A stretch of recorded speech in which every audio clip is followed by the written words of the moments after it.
মিছিল এবং সমাবেশে এখন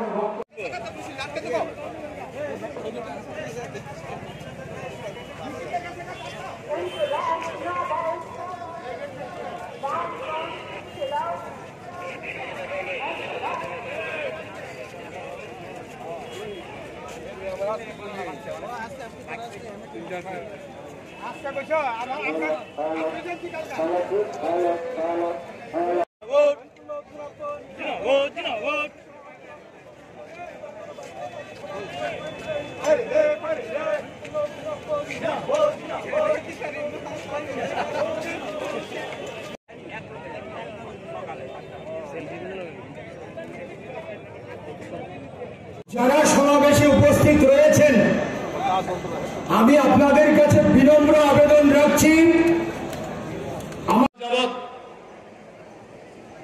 উৎসবের সময় অতিবাহিত হয়েছে। শারদ উৎসব, এটা উৎসব, ছোট্ট একটা অংশ বাদ দিলে বাকি অংশ তো নিরানন্দের মধ্যে কাটিয়েছে। এই পরিস্থিতি চলছে, রেগার কাজ নাই, টুয়েপের কাজ নাই, সরকারের যে বিভিন্ন উন্নয়ন দপ্তর, প্রকৃতি অর্থে তাদের কোনো কাজ নাই। ঠিকাদার যারা কাজ করে বসে আছেন, টাকা পাচ্ছেন না, শ্রমিক যাদেরকে খাটিয়েছেন তাদের মজুরি দিতে পারছেন না। এই হচ্ছে পরিস্থিতি।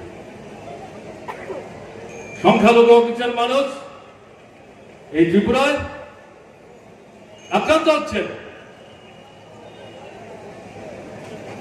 সামগ্রিক ঐক্য সংহতি তাকে বাধা দেওয়া হচ্ছে, তাকে ভাঙবার চেষ্টা হচ্ছে।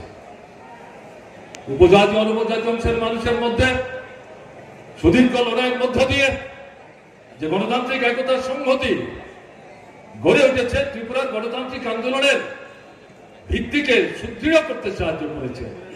নানা পদ্ধতিতে উপজাতিদের মধ্যে বিরোধ বাঁধাবার চেষ্টা হচ্ছে, নানা অবাস্তব স্লোগানকে সামনে এনে এবং উপজাতি অনুপজাতি অংশের মানুষের মধ্যে বিরোধ বিভাজন তৈরি করে গণতান্ত্রিক যে ভিত্তিটা তাকে দুর্বল চৌচির করে দেওয়ার চেষ্টা হচ্ছে।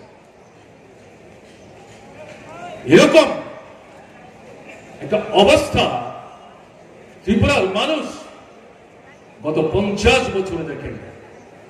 অভাবনীয় অবস্থা চলছে